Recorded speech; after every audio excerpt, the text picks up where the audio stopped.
Hello friends, आप सबका स्वागत है मेरे YouTube channel guidance to success पे। आज मैं यहाँ पर आप लोग को बताने वाला हूँ एफकेट के एग्ज़ाम की, उसका जो एग्ज़ाम पैटर्न होता है वो क्या होता है और हम किस तरीके से इसकी प्रिपरेशन कर सकते हैं। जनरली अगर मैं बात करूँ एफकेट के एग्ज़ाम की, तो आपको पता है कि ये जो एग्ज़ाम होता है जनरली वो 300 मार्क्स का होता है। और क्योंकि यहाँ पर 100 क्वेश्चन होते हैं और ईच क्वेश्चन जो होते हैं वो यहाँ पर 3 मार्क्स के होते हैं, और जो नेगेटिव मार्किंग है वो यहाँ पर 1 मार्क्स ईच होती है। तो जनरली जब हम पेपर देखते हैं तो हमें पता है कि जो ये एफकेट का जो एग्ज़ाम होता है, जनरली अगर आप देखें एक एफकेट का पेपर होता है जो कि तीनों ब्रांचेज में जो बच्चे एग्ज़ाम दे रहे होते हैं उनको देना पड़ता है, जो कि कॉमन होता है। बट एक और एग्ज़ाम होता है जिसको हम बोलते हैं ईकेटी का पेपर, जो कि केवल वो बच्चे दे रहे होते हैं जो कि टेक्निकल ब्रांच के होते हैं, सिर्फ वो दे रहे होते हैं। तो अगर आप टेक्निकल ब्रांच के लिए हैं तो आपको अलग से पेपर और देना पड़ेगा, जो कि 50 मार्क्स का पेपर होता है। 50 मार्क्स का नहीं, 50 क्वेश्चन होते हैं जो कि 150 मार्क्स के होते हैं। मतलब हर एक क्वेश्चन 3 मार्क्स का होता है, और negative marking same as usual 1 mark होती है। और ये पेपर जो होता है आपका 45 मिनट्स का अलग से लिया जाता है। तो अगर मैं बात करूं एफकेट के पेपर की, जो कि पेपर 1 होता है, जो कि सबके लिए कॉमन होता है, उस पेपर में जनरली आपको पता होगा कि जो पेपर होता है वो 4 सेक्शंस में डिवाइडेड होता है। और जो 4 सेक्शंस हैं उनमें सबसे पहले आता है इंग्लिश का पेपर, जो कि जनरली उसमें 20 से 25 क्वेश्चन आते हैं। और जनरली और फिर जो आपका सेकेंड जो उसमें जो पार्ट में डिस्ट्रीब्यूशन है उसको हम बोलते हैं, जिसमें जीएस का पेपर आता है। जीएस में आपके जनरली उसमें जो क्वेश्चंस आते हैं वो भी लगभग 20 से 25 के अराउंड होते हैं। और जनरली उन क्वेश्चंस में क्या होता है कि वो आपकी नॉर्मल जो आपका जीके लेवल है उसको चेक कर रहे होते हैं, जैसे कि इसमें करंट अफेयर से क्वेश्चन डालते हैं वो लोग। फिर साथ ही साथ जो क्वेश्चंस आते हैं वो रिलेटेड टू स्पोर्ट्स आते हैं, अवार्ड्स आते हैं। फिर साथ ही साथ उसमें जो क्वेश्चंस आते हैं वो कुछ क्वेश्चन साइंस के होते हैं, और कुछ बाकी के क्वेश्चंस उसमें ऐड किए जाते हैं। फिजिक्स के, कुछ पॉलिटी के क्वेश्चन होते हैं, लेकिन बहुत ही बेसिक क्वेश्चन होते हैं। अगर आप थोड़ा बहुत भी जीके पढ़ते हैं तो आप आसानी से उन क्वेश्चन को कर सकते हैं।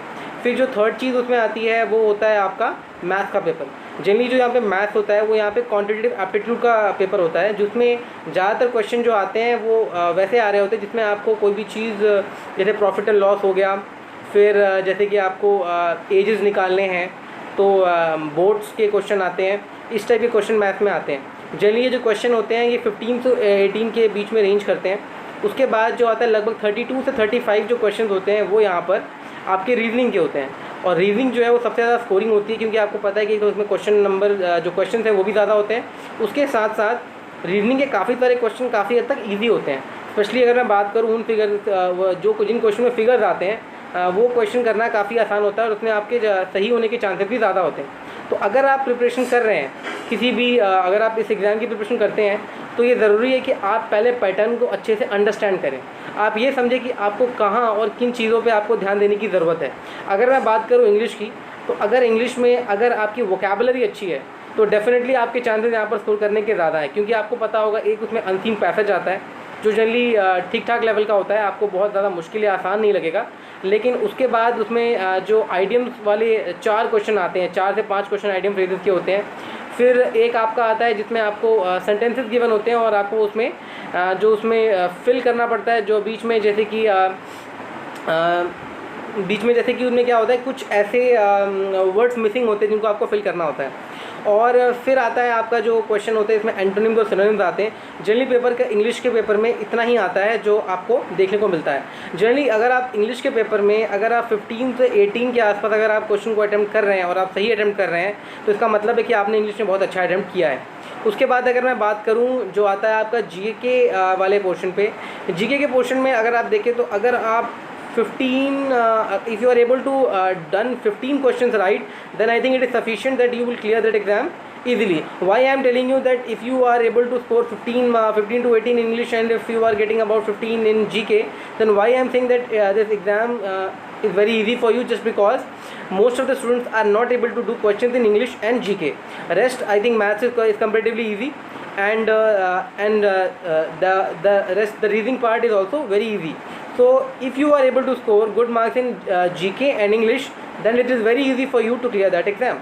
So अब मैं बात करता हूँ आपसे, तो जनरली अगर आप थोड़ा बहुत अगर आप कुछ रीजनिंग के लिए अगर आप अगर आप करंट अफेयर के लिए पढ़ते हैं, आप ऐसे कुछ आपको मैं साइट्स के बारे में मैं आपको इसमें लास्ट में आपको बता दूंगा, जो आपको हेल्प करेंगे कि आप जीएस की प्रिपरेशन कर सकें एफकेट के एग्ज़ाम के लिए। थर्ड चीज़ आती है जिसको हम बात करते हैं मैथमेटिक्स की। जब इसमें मैंने आपको बताया कि क्वांटिटेटिव एप्टीट्यूड के कुछ क्वेश्चंस आते हैं जो कि अबाउट 15 से 18 के बीच में होते हैं। जनरली ये जो क्वेश्चंस होते हैं वो रिलेटेड होते हैं आपके ट्रेन के क्वेश्चन, फिर आपके आते हैं ये स्पीड एंड बोर्ड के क्वेश्चन, फिर आपके आ जाते हैं ये एवरेज के क्वेश्चन, फिर कुछ क्वेश्चन इसमें आपके कभी कभार 3D के क्वेश्चन डाल देते हैं बट जनरली ये आते नहीं हैं। उसके अलावा profit and loss, percentage, compound interest और सिंपल इंटरेस्ट, जनरली क्वेश्चन जो होते हैं वो इसी के अराउंड घूमते हैं। और कभी कभार मिक्सचर एलिगेशन के भी क्वेश्चन इसमें आते हैं। तो जनरली अगर आपको इसकी प्रिपरेशन करनी है तो आप क्या करें, आप कोई भी बुक ऐसे रेफर कर सकते हैं, बट मैं आपको कहूँगा कि आप पैरामाउंट की जो बुक आती है आप उस बुक में जो क्वेश्चंस हैं, जो भी टॉपिक हैं, ये सब इन सब टॉपिक को आप प्रैक्टिस करना शुरू करें। उसके अलावा अगर आप कम से कम मैथमेटिक्स में अगर आप आउट ऑफ अगर आप मानिए 15 क्वेश्चन ही आते हैं अगर पेपर में, और अगर आप उसमें से कम 13 क्वेश्चन आप अगर सही से कर पाते हैं तो इसका मतलब ये है कि आपने मैथ्स को अच्छा अटेम्प्ट किया है।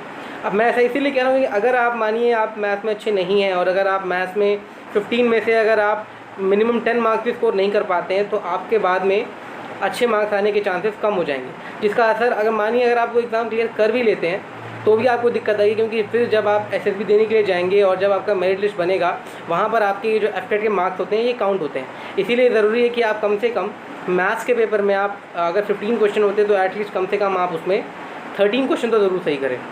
उसके बाद हम बात करते हैं यहाँ पर रीजनिंग की, जो कि 32 क्वेश्चन आते हैं इसके ऊपर बेस्ड, और जनरली उसमें जो होते हैं कुछ वर्बल होते हैं और कुछ नॉन वर्बल होते हैं। तो जो और अगर आपने देखे हो क्वेश्चन फिगर वाले क्वेश्चन काफ़ी ज़्यादा आते हैं, मतलब लगभग अबाउट 10 to 15 क्वेश्चन ऐसे होते हैं जो कि फिगर्स वाले होते हैं। समटाइम्स ये जो फिगर्स होते हैं ये 20 के अराउंड भी आते हैं।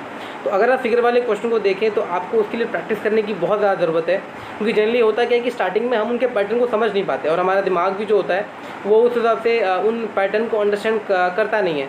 तो जितना आप प्रैक्टिस करेंगे आप उनके पैटर्न को बहुत ही आसानी से जज करने लगेंगे और उसके बाद आपको पता होगा कि हम इन क्वेश्चन को कैसे सही कर सकते हैं। उसके अलावा जो क्वेश्चन कुछ जो रीजनिंग के आते हैं जिसमें आपने अक्सर देखा होगा कि कंपैरिजन बेस्ड होते हैं, जैसे कि वो आपको जैसे कि अगर आपको कहा जाए कि ऐसे क्वेश्चन होते हैं वो जिनमें आपको जो कि फिगर वाले क्वेश्चन नहीं होते हैं, उसमें आपको डायरेक्टली जैसे कि आपने देखा होगा कि जो रिलेशंस वाले क्वेश्चन डाल देते हैं। और जनरली उसमें ये ज़रूरी होता है कि आप क्या करें, सर्कल्स बना करके आप इन क्वेश्चन को घर पे प्रैक्टिस करें।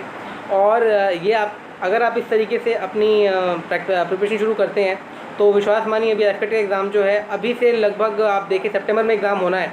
तो अगर आप इस तरीके से प्रिपरेशन शुरू करते हैं और आप पहले आप क्या कीजिए, जैसे कि मैंने आपको बताया कि टॉपिक्स उठा लीजिए। अगर आप सबसे पहले आपको पता है कि जो सबसे ज़्यादा स्कोरिंग है, आपको पता है कि मैथ्स जो है वो सबसे ज़्यादा स्कोरिंग है, तो आप पहले मैथ्स के ऊपर अच्छा कमांड रखिए। और साथ ही साथ आप क्या कर सकते हैं कि इंग्लिश की जो वोकैबुलरी होती है उसको इम्प्रूव करने के लिए आप रोज़ कम से कम 10 वर्ड्स जो होते हैं वोकैबुलरी में आप उसको पढ़ सकते हैं। ऐसा करने से आपको काफ़ी फ़ायदा होगा इंग्लिश में। और जीएस वगैरह के लिए मैं आपसे यही कहूँगा कि आप एक काम जो क्या कर सकते हैं, आप हो सके तो आप कोई एक ऐसा ऐप डाउनलोड कर लीजिए जिसमें आपको जीएस की इन्फॉर्मेशन मिले। वरना आने वाले टाइम में मैं ऐसी वीडियोज़ भी डालने वाला हूँ जो आपको हेल्प करेंगे कि आप अपने जीएस को बेटर बना सकें। उसके अलावा अगर आप देखें पूरा पैटर्न जो आपका एग्ज़ाम होता है एफटेट का वो 2 घंटे का होता है, जो कि काफ़ी सफिशिएंट होता है। काफ़ी आसानी से आप 2 घंटे में 100 क्वेश्चन कर सकते हैं। और जनरली जो कट ऑफ होती है वो अबाउट 50% के अराउंड होती है। मतलब if you are able to score 150 marks out of 300 then आप कहीं ना कहीं आप एग्ज़ाम क्लियर कर जाएंगे। लेकिन ये ज़रूरी नहीं है, कभी कभार कट ऑफ जो होती है थोड़ी ऊपर नीचे भी होती है। समटाइम जो अब तक मैक्सिमम जो कट ऑफ गई है वो गई है 160 आउट ऑफ 300। सो इसलिए आप ऐसा अगर देखें तो आप क्या कर सकते हैं कि आप ज़्यादा से ज़्यादा आप कोशिश करें कि आप कम से कम 180 मार्क्स के आसपास आप स्कोर करें। और अगर आप और अच्छा इंप्रूव कर सकते हैं तो अगर आप 200 मार्क्स तक ला सकते हैं तो वो आपके लिए और भी ज़्यादा बेहतर होगा। क्योंकि अगर आप 200 मार्क्स ले आते हैं इसका मतलब ये है कि आप आसानी से अगर आप एसएसबी देने जाते हैं, आप एसएसबी के बाद जब आपकी मेरिट लिस्ट तैयार होगी तो उसमें आपको बहुत ज़्यादा एडवांटेज मिलेगा और आपके मेरिट आउट होने के चांसेस बहुत ही कम होंगे। उसके अलावा मैं चाहूँगा कि आप मेरे चैनल को सब्सक्राइब करें, लाइक करें। और अगर आपको कोई भी इंफॉर्मेशन चाहिए हो किसी भी डिफेंस एग्ज़ाम से या उसके एसएसबी इंटरव्यू से related, then I can help you in that. उसके लिए आप मुझे क्या कर सकते हैं, मेरे जो नंबर आपके अभी स्क्रीन पर शो हो रहा है आप मुझे